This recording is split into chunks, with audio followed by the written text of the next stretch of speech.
Hello everyone, I'm Morgan, and today I wanted to talk to you about 5 books I've read recently. As usual, I'm going to go from the one I like the least to the one I like the most. So the one I like the least this time is Transcription by Kate Atkinson.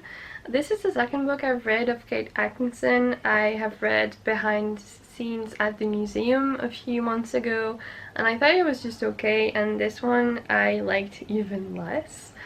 This is a historical fiction book about a woman who becomes a spy during World War II, and I guess the plot was kind of interesting, but the main character I really didn't like, and she wasn't the kind of unlikable character that you see sometimes in literary fiction and historical fiction. She just was annoying and kind of naive at times, so I really didn't like her, and I don't know, I was really interested in the history behind that, and just everything about spies I think is really cool, but there was nothing really in the book that I found that interesting. I mean, I'm not a plot-driven reader, so when I start to focus on the plot, it means that the book isn't that good. I don't think the writing also is anything special. So yeah, I don't really have much to say about this book. I did listen to the audiobook and it wasn't like the worst thing, so at least I was able to finish it, but I don't think I would have if it wasn't for the audiobook. So I will give a last chance to Kate Atkinson and read Life After Life because that book sounds amazing, but besides that, I'm not really impressed. The next book I'm going to talk about is The Murder of Roger Ackroyd by Agatha Christie. This is a pretty well-known book, I think.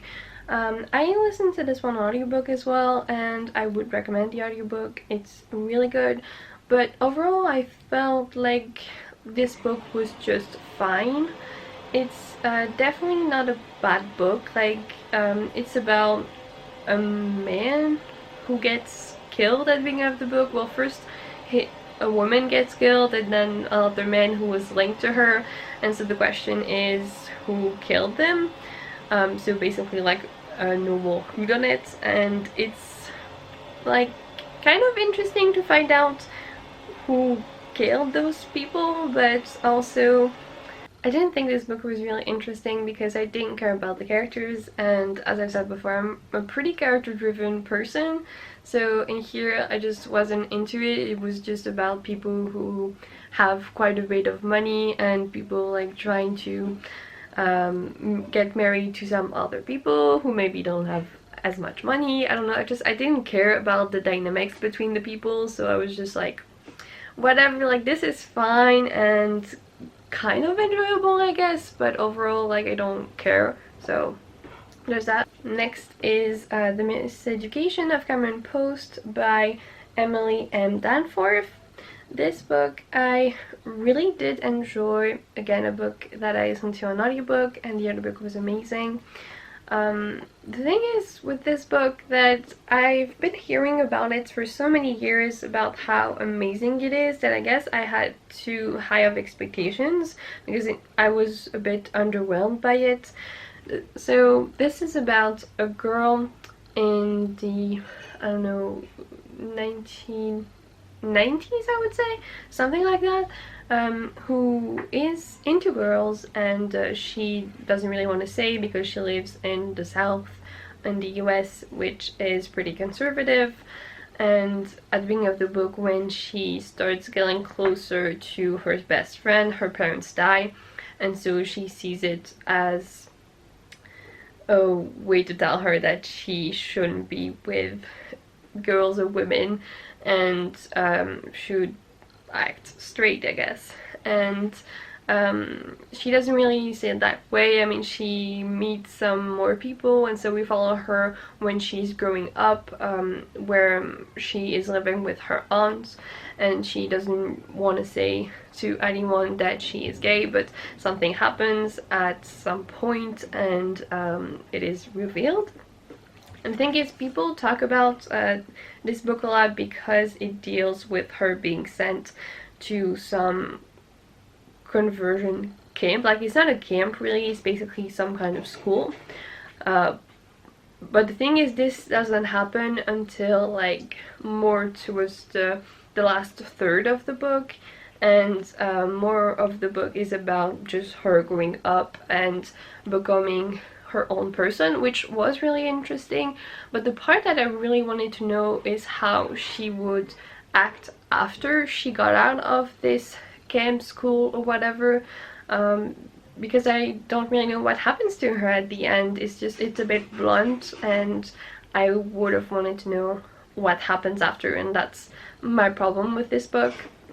But still, like, a fairly good book and an important read, I guess, because it still happens today. Like, Virgin camps still exist, and they shouldn't, clearly. So yeah, that's something that was really interesting. Next is Fly on the Wall by Lockhart, that I've heard quite a bit on the Books Unbound podcast recently. I really wanted to get into this one. Basically, it's about a girl who is in high school, and at some point she turns into a fly, and so she manages to go into the lockers in her school, and she watches people get dressed, and it's really fun.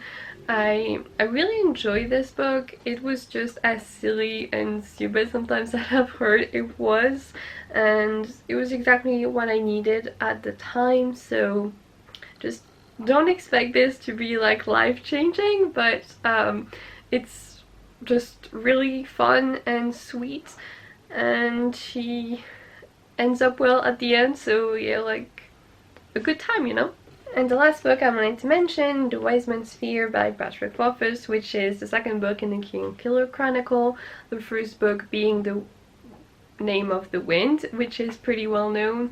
I really enjoy this book, though like it's almost 1,000 pages, so it took me some time. I read it all throughout the month of May with Pauline from Dancing Love. We were probably reading this, and it was a great experience. I really enjoyed this book, but the thing is, the pacing is really off in this, so you have some parts that are really fast-paced and then some that are incredibly slow. So I really was into it like at the beginning, and then it went a bit slow, then it was fast again, so that's something that was a bit weird. But I really love this world. So if you don't know about this series, it's about Quoth, who is child at the beginning of the series, and his parents get killed at the beginning of it, and after that he is really struggling to continue on with life at first, and then he really wants to get into the university where they can learn some kinds of magic. I mean, they don't really call it magic, it feels more like a science, but it's basically magic. But it has different rules, and you have different kinds, and they go into this university and they follow some classes, different ones that you can choose. You also have to get into the university first to be able to take those classes, so he struggles to get into the university, but eventually he does. And in this book we follows after the first book, and he is also trying to find the people who killed his parents all throughout this series, and we still don't have all the information, which is kind of frustrating. But also, like, the point in this series is that eventually we will probably know who is behind that. Well, we kind of know who, but we don't know information about those people. And so this book, yeah, I really enjoyed because I love this world, but I will say, like, it's really slow. There are many descriptions, which I did enjoy, but just I don't know if it would be to everyone's tastes. But overall, just a really good experience. I would highly recommend this series. The only bad thing is that we still don't have the third book, and we have no idea when it's coming out, because people say every year that it's going to come out and then it doesn't. So sometime maybe we will get this book, just like the last book in the Song and Ice and Fire series. Maybe. I don't know when, but I am hopeful. I'm sorry if the angle has changed as my battery died, but the last thing I want to say about this book is that what bothered me the most about it, and just about this series in general, is that Growth is the ultimate chosen one character, you know, like the chosen one trope.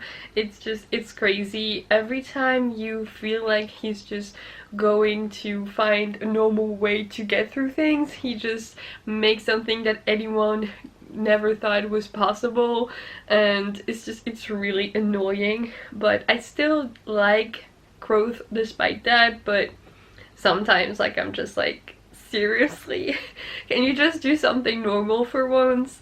But it's fine, like it's totally acknowledged in the book that he is just chosen one, but you know, so you just have to be okay with that if you want to get into that series. But overall still, I really enjoy it. But yeah, that's all for me.